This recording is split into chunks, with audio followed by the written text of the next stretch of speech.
আমরা যদি ভেতরে সেটি লালন না করতে পারি, আমরা যদি আসলে ধারণ না করতে পারি, আমরা অনেক কথা বলবো, আমরা অনেক কাজ করব, কিন্তু আমরা যদি ধারণ না করতে পারি তাহলে এই সমাজের পরিবর্তন হবে না। বাংলাদেশ ইসলামী আন্দোলন, গণসংহতি সমিতি, হেফাজতে ইসলাম, বৈষম্য বিরোধী, এনসিপি সহ জুলাই আন্দোলনে আহত এবং অংশগ্রহণ করে সকল সদস্যবৃন্দ, সুধীবৃন্দ এবং আমাদের প্রিন্ট এবং ইলেকট্রনিক মিডিয়ার সকল সাংবাদিক ভাইরা, সবাইকে জানাচ্ছি জেলা প্রশাসনের পক্ষ থেকে শুভেচ্ছা এবং অভিনন্দন। 16 জুলাই একটি মৃত্যু, আবু সাইদের শহীদ হওয়ার ঘটনা, যেটি সারা বিশ্বকে নজর কেড়েছিল যে একটি মৃত্যু কিভাবে সকলের বিবেককে নাড়া দিয়েছিল। এই আবু সাইদ যে সেদিন নিজের বুক চেপিয়ে দাঁড়িয়েছিল গুলির সামনে, সে তার ভিতরে কোনো ভয় ছিল না। কি ছিল তার চাওয়া? সে কি চেয়েছিল? সে যা চেয়েছিল, আজকে কি আমরা আমাদের রাষ্ট্রকে সেই অবস্থা নিতে পেরেছি? আবু সাইদের মতো আরো যারা মুগ্ধ, আমাদের আদিল, আমাদের রিয়াকো, আমাদের শত শত ভাইরা যা চেয়েছিল, আমরা কি সেই বাংলাদেশ গঠন করতে পেরেছি? না আমরা নিজেদের স্বার্থ উদ্ধারের রাস্তা এটি আজকে ভাবছি। আমরা যদি যারা জীবন দিতে পারলো, যারা আমাদের জন্য জীবন উৎসর্গ করে দিতে পারলো, আমরা যদি আমাদের অবস্থান থেকে আমাদের নিজেদের স্বার্থ এতটুকু আমরা স্যাক্রিফাইস করতে না পারি, তাহলে আমরা এই শহীদদেরকে আজকে যত কথাই বলি, আমরা যাই বলি, আমরা যদি ভেতরে সেটি লালন না করতে পারি, আমরা যদি আসলে ধারণ না করতে পারি, আমরা অনেক কথা বলবো, আমরা অনেক কাজ করব, কিন্তু আমরা যদি ধারণ না করতে পারি তাহলে এই সমাজের পরিবর্তন হবে না। যারা জীবন দিতে পারলো, যার কোনো স্বার্থ ছিল না, নিজের কোনো চাহিদা ছিল না, কিন্তু সে তার জীবনটাই সবচেয়ে মূল্যবান একজন মানুষের কাছে, সেটা সে দিয়ে দিল। এবং তারপরেও যদি আরো জীবন যেত, তা কেউ কিন্তু সেখান থেকে পিছু হাঁটতো না।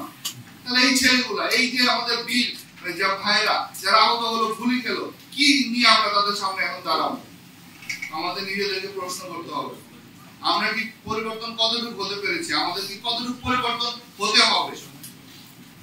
আমরা কতবার এইভাবে আর কত বৈষম্য আমরা জানি 52 সালে আমাদের ভাষান্তরণ, তখন এক ধরনের বৈষম্য ছিল। আমাদের 71-এ বৈষম্য হয়েছে, আমাদের দেশ স্বাধীন হয়েছে, আমাদের জীবন দিয়েছেন আমাদের ওই সময় বীর সন্তানরা। এই দেশের 90-এর গণ আন্দোলন হয়েছে, সেখানে রক্ত ঝরেছে, রাজপথে 24 হয়েছে, রক্ত ঝরেছে। কিন্তু এত রক্ত কেন ঝরে যাচ্ছে? আমরা আমাদেরকে যদি নিজেরা চেঞ্জ না হতে পারি, আমাদের যদি নিজের ব্যক্তি স্বার্থকে যদি আমরা বিসর্জন না দিতে পারি, আমরা যদি সমাজের সকলের কথা না ভাবি, আমারটা যদি শুধু ভাবি, তাহলে কিন্তু এই যে রক্ত ঝরা, এটি কিন্তু বন্ধ হবে না। আমরা নিশ্চয়ই চাই না আজকে আদিলের বাবা, তার বাবার কাঁধে, যেটি আমাদের সিভিল মহোদয় বললেন যে বাবার কাঁধে ছেলের লাশ সবচেয়ে ভারী। আমরা কি চাই কেউ আমাদের প্রজন্ম, আমরা চাই আমার সন্তানটি এরকম ভাবে মৃত্যুবরণ করবে? আমরা কিন্তু কেউ চাই না। কিন্তু এটি উনিও চান নাই, আদিলের বাবাও কিন্তু চান নাই, কিন্তু উনি স্বীকার করেছেন। তা এটা কাদের জন্য স্বীকার হয়েছেন, কেন স্বীকার হয়েছেন, সেটি ভাবতে হবে।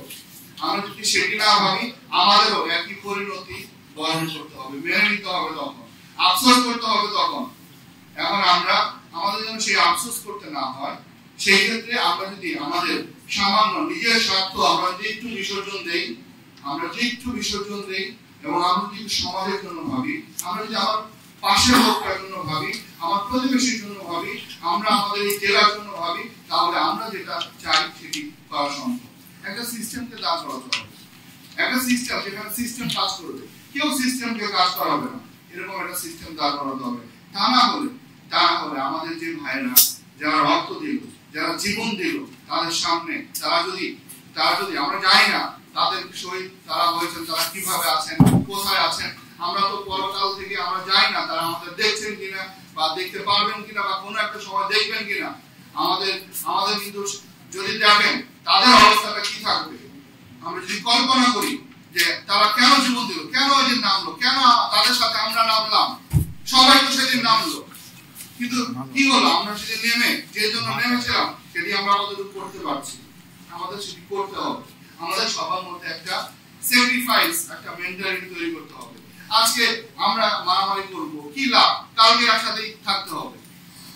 আপনারা এই দেশ ছেড়ে যেতে পারবেন না, আপনারা এই শহর ছেড়ে যেতে পারবেন না, এই এলাকা ছেড়ে যেতে পারবেন না, যাবেন কোথায়?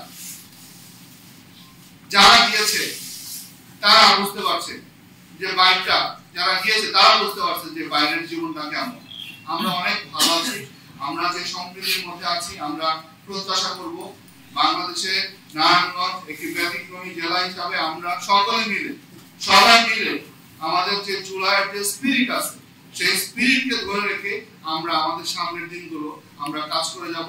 আমরা আপনাদের সহযোগিতা চাই, আপনাদের সহযোগিতা নিয়ে আমাদের সকল প্রোগ্রাম যা করব, আমাদের সব আমরা যেটা করব সেটা হচ্ছে আমাদের নারায়ণগঞ্জের উন্নয়নের জন্য করব, দেশের উন্নয়নের জন্য করব, এবং আমরা যদি সেটা ভিতরে লালন করি তাহলে বাস্তবায়ন করা সম্ভব হবে। কিন্তু আমি যদি বলি কিন্তু আমার ভিতরে যদি সেটি না কাজ করে, আমি সবসময় একটা কথা বলি যে আপনি দেখবেন আপনার একটি বাচ্চা, সেই বাচ্চাটি যদি ওজন যদি 60 কেজি হয় তাকে আপনি করে নেবেন, আপনার কাছে একটু ওজন লাগবে না, কিন্তু একটা 40 কেজির একটা বস্তা ধারে নেবেন, আপনি নিতে পারবেন না। আপনার কাছে মনে হবে কারণ আপনি এইটা আগে কিনেই করেছেন যে এটা একটা ওজন, এটার ওয়েট বেশি, এটা আমার ভারী উঠবে, এটাকে আপনি মেনে নিতে পারছেন না। সুতরাং আমরা যদি ভিতর থেকে ধারণ করি, ভিতর যদি ধারণ করি তাহলে সম্ভব।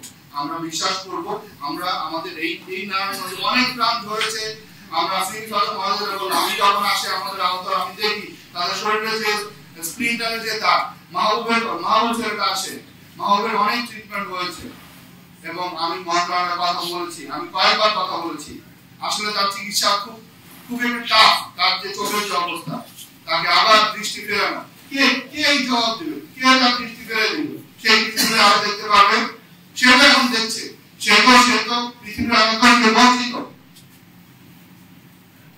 তাহলে আমাদের যারা আজকে আহত হয়েছে আমরা তাদের দিকে একটু তাকাই যে কি কষ্ট, কিভাবে সে ঘুমান, কিভাবে সে খায়, কিভাবে সে বেঁচে আছে। আমরা তাদের দিকে তাকিয়ে, যারা আমাদের শহীদ হয়েছে শহীদদের দিকে তাকিয়ে আমরা আমাদের নিজের স্বার্থের বাইরে উপরে উঠে আসুন আমরা একটা সিস্টেম দাঁড় করাই,